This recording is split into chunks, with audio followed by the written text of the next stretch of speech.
I would really like to belabor the point, if you don't mind, because it's a point worth belaboring. So you've just had the biggest moment of your whole life. A moment you thought you were going to have 8 years ago. A moment that everybody thought you were going to have 8 years ago until the senator from Illinois came up and beat you. Kind of beat you at your own game. And then you joined his team, you went to his cabinet, and 8 years later he comes out and delivers in a way that brought down the House last night for you. Then tonight, her biggest speech of her life, the biggest night of her public and professional life. And after that, you are going to go to one place next to get your message out to the people you need the most. Like this whole convention was this for Hillary Clinton. Soften yourself up a little and convince moderates in regular America, in small towns, in working places, where people are moderate and maybe not completely committed, might go Republican, might go Democrat this time. If she can win those, she's the president of the United States. So where she goes right after this convention is absolutely crucial. The next stop, the next place, because everyone in the world will be quoting it. Every news organization in the entire world will be using clips for it.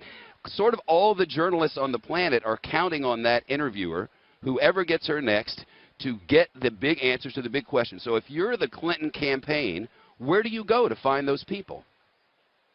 You go to Fox News, and she will. And on Fox News Sunday, this Sunday, Chris Wallace will sit down with Hillary Clinton for her first post-convention interview and exclusive, and she'll talk to no one else. Fox News. Chris Wallace is here. That's a score. I thought you said you were going to promote the interview. Well, I thought about it and changed my mind. Okay.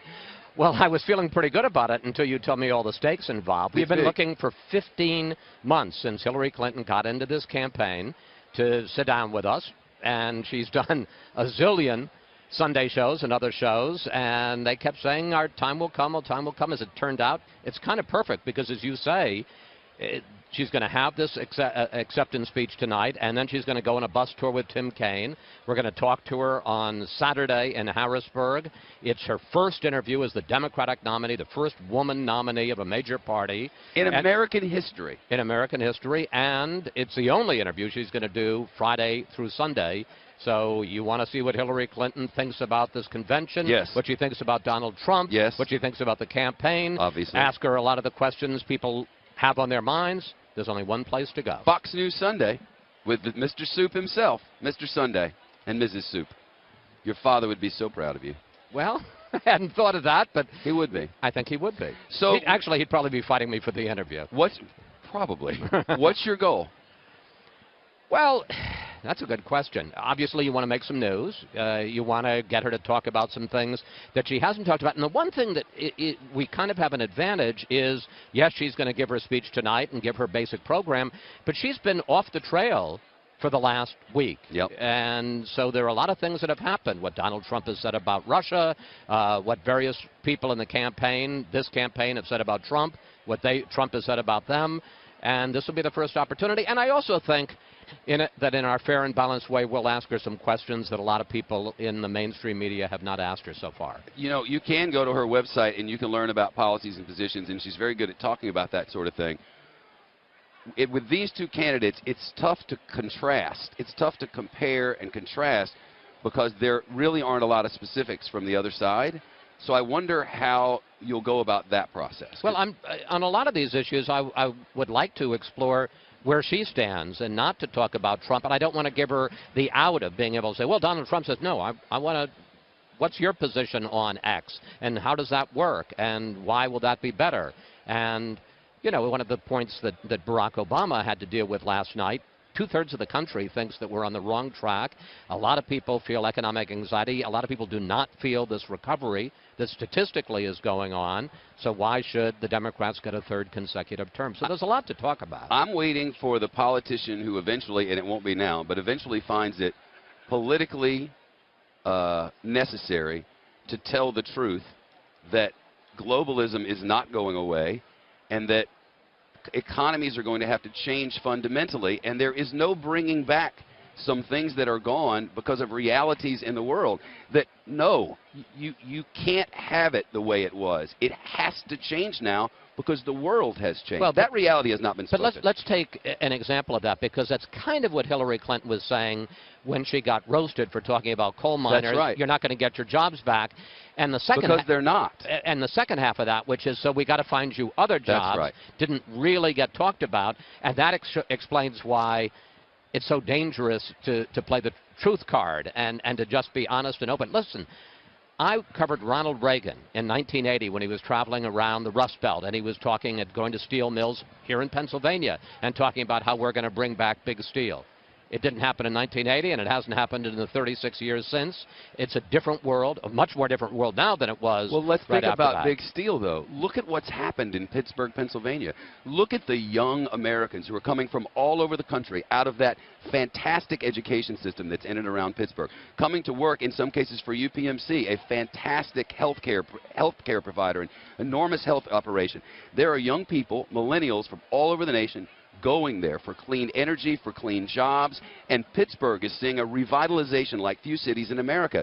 Steel went away, their human resources remained, and Pittsburgh is back. That can happen in Appalachia too. Somebody's got to figure out a way to do that. It was not easy for the entirety of Pittsburgh and its suburban areas and the people of that great state, but they're coming back, and in a big way, and it's impressive to see. But look, if you're and talking now about Donald Trump and Donald Trump's voters, and not saying that the answer is that you're going to turn the clock back to the 1950s.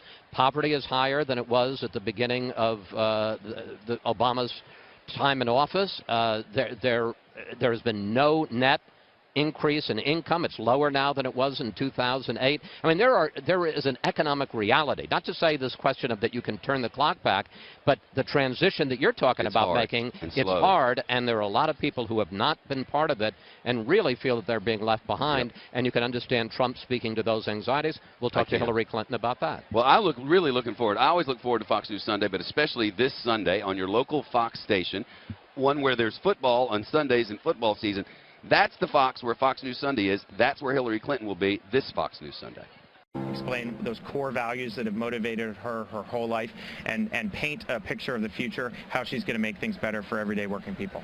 This is a moment of reckoning for America, and we have two paths that we can take, one that seeks division, one that gives in to forces that we are facing, whether they're economic or social, that could divide us, versus a path that, in working together, is going to make America stronger.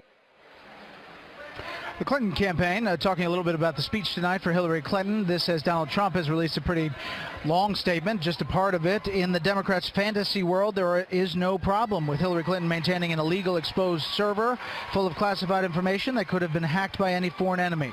I propose a different vision for America, one where we can break up Washington's rigged system and empower all Americans to achieve their dreams. In our vision, we will put America first. Let's bring in our panel. Steve Hayes, senior writer for the Weekly Standard. Mara Liasson, national political correspondent of National Public Radio. Julie Pace, White House correspondent for the Associated Press. And Tucker Carlson, host of Fox and Friends Weekend. All right, Tucker, tonight, Hillary Clinton and what you're hearing that she will say. Well, she's not going to change anyone's mind on who she is. We know her, or we think we know her. I think she's going to reveal, or should reveal, finally what this campaign is about. It can't be just about being a woman. You know, sending another rich Ivy Leaguer to the White House is not going to improve my daughter's lives. She has to explain, is this a campaign, as her husband said, about making change, righting wrongs, fixing things, or, as the rest of the speakers suggested, things are fine, actually. Maybe it's a stay the course campaign. I personally think that's a wiser message, but she has to define, in this, probably the most widely televised speech she's ever given, what is this about? We still don't know.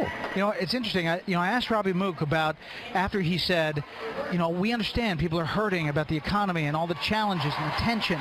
And I said, well, she gave the Obama administration an A in October, and they can't really say what she'll do differently other than an infrastructure project. And I think that that's one of her challenges tonight. She doesn't want this speech to get bogged down in policy. This isn't really the forum where you're going to be ticking through your economic plan. But for people who may be inclined to stick with a Democratic ticket but aren't completely sold on the policies of Barack Obama, how will she advance them? What would she do differently? I think that is important for her to lay out. At the same time, she has obviously literally and figuratively embraced Obama during this convention, so she's not going to be able to move too far away from what he's done. She is not Bill Clinton. Mara. She is That is not for as sure. far as the presentation. Yeah. She's not as far as where he ran in 1992 and 96. No, she's not Bill Clinton. She's not Barack Obama. The bar has been set very high for her. Michelle Obama, Joe Biden, Barack Obama have laid a foundation for her. She has to do something she's never done before, which is to somehow connect herself, her life story, to her vision for the country. Her vision is also a little muddy. We don't know exactly what she wants to do. We know she has a lot of programs, but they haven't been tied together in a unifying theme. She has to do that. I think that she can do what other charismatically challenged candidates have done in the past, like George H.W. Bush or even Richard Nixon, and talk about the fact that this isn't something that comes easily for her. They keep on saying, Steve, she's a workhorse, not a show horse. Yeah, I'm not sure she's not a show horse as well. Look, I think she's got to make a decision. We'll see where she is tonight in this speech. But you look at Monday night, it was the Bernie Sanders, Elizabeth Warren night. That was an appeal to the left. It's where she's been. It's what she did when she embraced Obama. It's how she ran in the primaries. And yet, as you asked Robbie Mook, they seem to be taking a slight turn to the center and trying to bring aboard disaffected Republicans and trying to appeal to independents. She can't do both. She's got an honest and trustworthy problem. If she tries to do both and sell herself as sort of a new Hillary Clinton, the person that we've known in public life for 30 years, is it really who she is? She's going to exacerbate that problem, not solve it. I know the Russia comments have dominated news coverage. I know what Trump says about it and what the Democrats say about it. Can we just go back to the party chair stepping down the day before this convention starts because of internal emails, and the fact that that story is kind of lost? And that should be the theme of Hillary's speech tonight. Things are getting really crazy. Like this country, we don't know where it's going, and it's scaring everybody, including Democrats. And I'm the steady, boring, dutiful girl in the front row who raises her hand to the teacher. That's what she should say. Julie. That's actually what I think she wants this election to come down to. I think she understands that people are anxious about security and about economics, but she wants those people who may not be inclined to like her to say it's worth having 4 years of at least a conventional politician rather than going with someone who is a complete unknown. And on foreign policy, is she aggressive in her portrayal of where she really is, a hawk? I think that's going to be a big balancing act for her, because she can't dwell too much on her accomplishments as Secretary of State, because when voters look around the world, it looks like the world is on fire, and there's not much the United States has been able to do about it. So that's going to be tough. But I do think what Julie's talking about, the steady hand in troubled times, that's what she's offering against someone who she says is temperamentally unfit, erratic, not qualified. Steve, they also don't have a good answer for Libya yet, or at least not what I've heard. No, they certainly don't have a good answer for Libya. And look, that's part of the balancing act, because on the one hand, she's saying, I'm safe, I'm steady. This will be more or less a continuation of what we've seen. On the other hand, she's pitching herself as a change agent.